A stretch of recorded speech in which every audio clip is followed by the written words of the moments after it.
오늘 리얼토크에선 공공기관 얘기를 해보려고 합니다. 공공기관, 다른 말로는 공기업이라고도 하죠. 영리를 목적으로 하는 민간 기업과는 달리 공공기관은 국민에게 기본적인 서비스를 저렴하게 제공하는 등 공공성을 추구합니다. 하지만 시장 원리에 따라 이익을 내야 하는 기업이기도 한데요.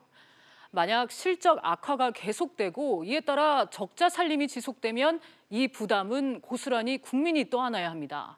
공공기관 부채는 표면상 드러나지 않는 사실상의 정부 부채라고 할 수 있기 때문에 공공기관 부실은 정부 재정을 동원해야 하고 이 재정은 국민 세금으로 충원되기 때문이죠. 현재 공공기관 부채는 심각합니다. 예상이긴 하지만 기재부 자료에 따르면 오는 2020년에는 539조 원까지 늘어날 전망입니다. 더 심각한 건 공공기관이 안고 있는 문제가 많다는 겁니다. 낙하산 인사에 의한 리더의 전문성 결여, 그리고 여기에 선심성 임금 인상과 과도한 복지 확대, 거론하자면 끝도 없는데요. 이런 상황에서도 공공기관들의 몸집은 더 불어나고 있습니다. 신규 채용 규모는 물론 임직원 수도 계속해서 늘어나고 있고요. 게다가 직원들의 평균 연봉도 계속 증가하는 추세입니다.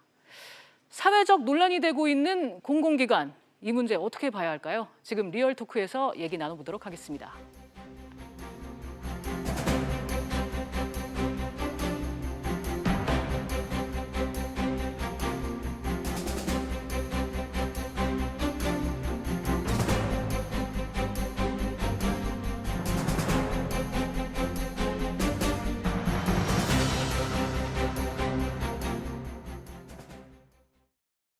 오늘 두 분의 전문가 모셨습니다. 김영준 명지대 교수 그리고 최영호 한국외대 교수 나오셨습니다. 어서 오세요. 네, 반갑습니다. 네, 최 교수님 어제 네. 그러니까 지난달 말인데 기획재정부가 이제 지난해 공공기관 경영 정보를 공시를 했단 말이죠. 네. 수익이 상당히 줄었어요. 그 작년하고 비교하면 작년에 7조 7천이 났는데 네. 올해 보니까 이제 1조 1천억으로 이제 마이너스 85%. 2016년하고 비교하면요, 그때 14조까지 났었어요. 네. 그래서 93%가 지금 증발이 된 상태인데 사실 이게 뭐 적자가 뭐 안 나다가 난 게 아니고요. 네. 2011년도에 8조 7천억까지 또 한 번 난 적이 있고요. 그랬군요. 또 12년도에도 뭐 굉장히 많은 적자가 났는데 네. 박근혜 정부 때 잘한 것 중에 하나가 이런 공기업들의 공기업 개혁을 했지 않습니까? 그러면서 이 흑자로 돌았습니다. 근데 요번에 이 나온 그 숫자를 자세히 들여다보면 한전, 그다음에 건강보험공단에서 네. 굉장히 많은 그런 손실을 낸 것이 반영이 됐는데요. 잘 아시겠지만 한전 그러면 탈원전에 그런 네. 관계된 정책적인 변화, 그다음에 건강보험공단은 문재인 케어로 대변되고 있는 이 건강보험료 지급 문제에 의해서 정책적인 부분들이 굉장히 컸다는 판단들을 지금 하고 있습니다. 네, 김 교수님 이렇게 수익이 줄었던 것도 줄은 거지만 부채 규모가 상당히 커졌더라고요. 일단은 뭐 부채가 늘어날 수밖에 없지 않겠습니까? 네. 그러니까 수익성이 떨어지면은 당연히 이제 부채 부분들, 특히 이제 왜 그러냐면 수익이 줄면서 상대적으로요, 현 정부가 추구하는 핵심적 정책 중에 하나가 비정규직의 정규직화, 그리고 더 나아가서 공기업의 채용을 확대한다라고 하는 큰 정책이 있었어요. 네. 그러다 보니까 지금 복지와 관련된 부분들도 늘어날 수밖에 없지 않겠습니까? 이런 것들이 이제 종합적으로 같이 맞물려 돌아가면서 부채가 늘어날 수밖에 없는 구조를 안고 있는 건데요. 조금 전에 우리 최 교수님 말씀하신 거를 좀 덧붙인다고 한다면 물론 상황에 따라서 여건에 따라서 수익성이라는 건 변할 수가 있는데 왜 우리가 이 문제를 지적을 하냐면 정부가 추진하는 핵심 정책과 연관돼서 공기업이 거기에 같이 함께 맞물려 돌아가면서 네. 이 수익성이 떨어지고 있다는 부분이란 거죠.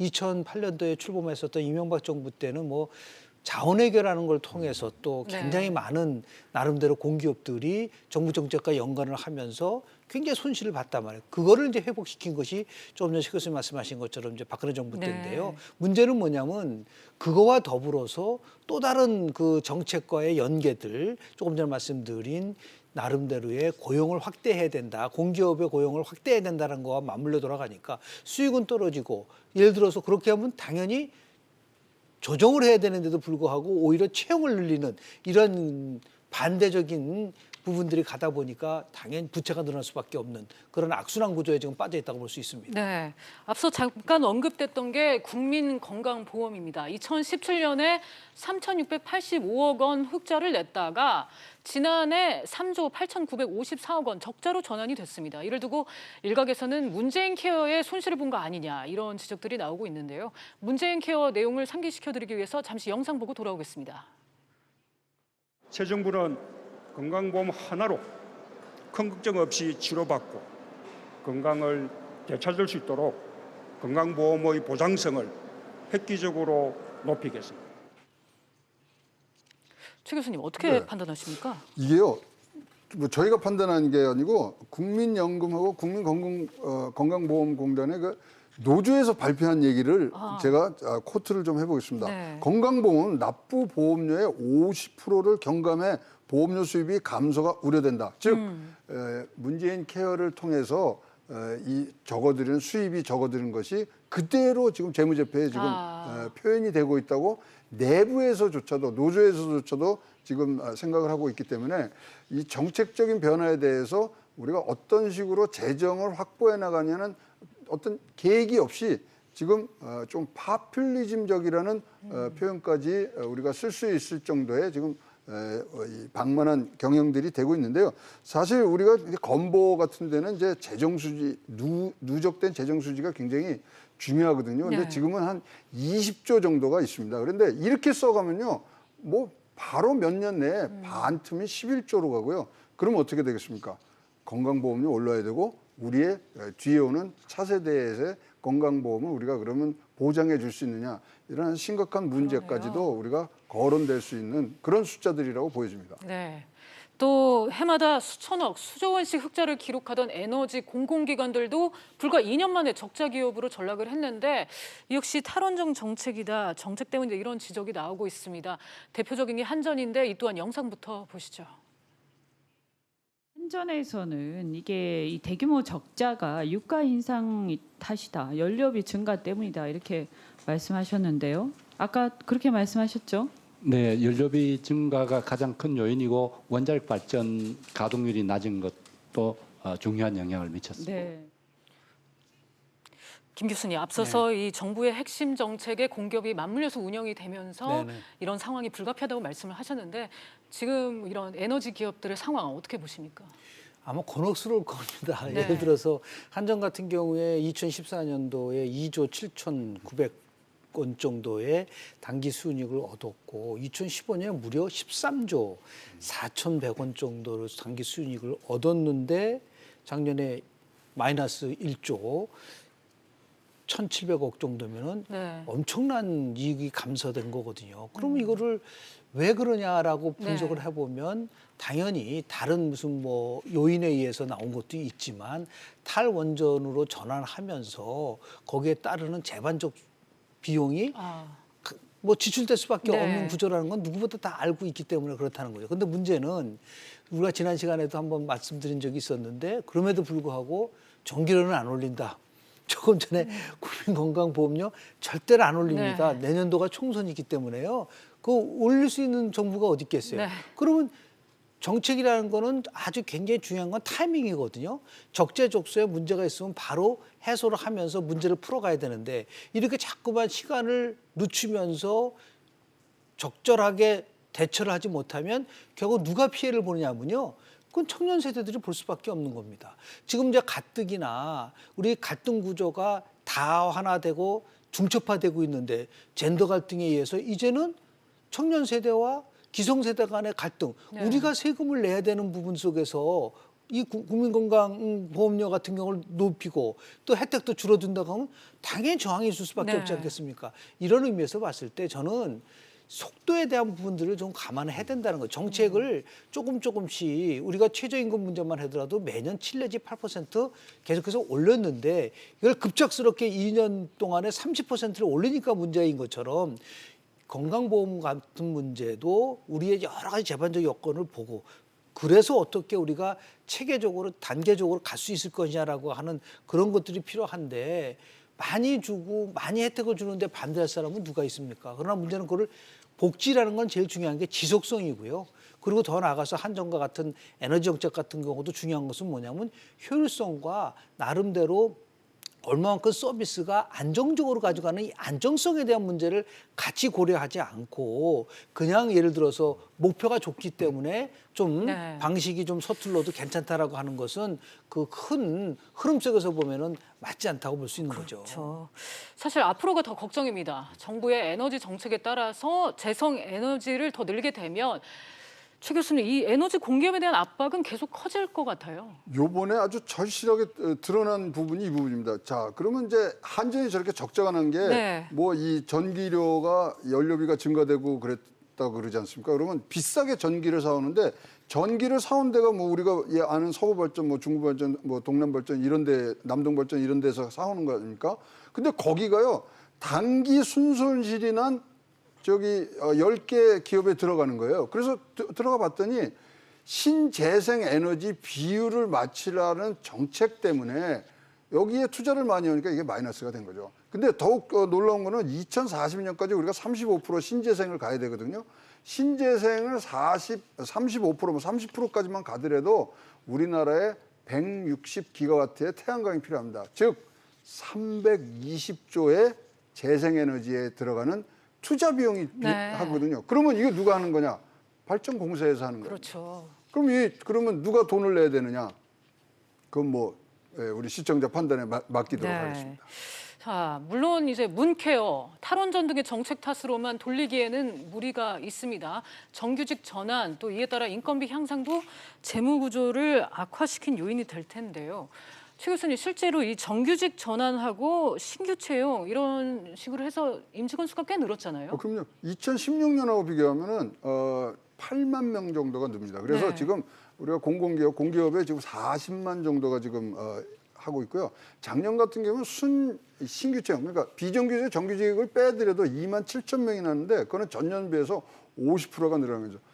우리 잘 아시잖아요. 기업이 실적이 나쁘고 이 숫자가 안 나오면 제일 먼저 하는 게 구조조정입니다. 그렇죠. 근데 지금 뭐 공공기관은 이렇게 다르네요. 적자가 나고 네. 이러는데도 불구하고 아까 김 교수님께서 지적하셨듯이 일자리 확장 정책에 있어서 사람은 늘렸다 이거죠. 네.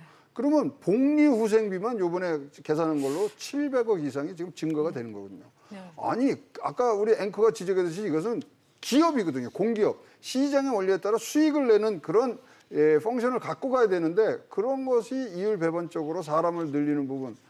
이 앞뒤가 안 맞죠. 네, 김 교수님, 저도 좀 이해가 안 가는 거는 수익이 악화됐고 부채 규모도 증가했고 뭐 직원 수도 더 챙겨야 해서 늘어났습니다. 그런데 왜 연봉까지 늘어나는 거죠?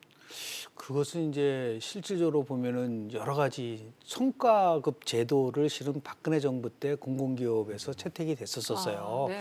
그런데 그게 이 정부 들어오면서 다 백지화시켰습니다. 그래서 이제 직무급 제도라는 거를 전환시켰는데 또 노조가 반발이 되니까 또 이루어지질 않는 거죠. 그러니까 네.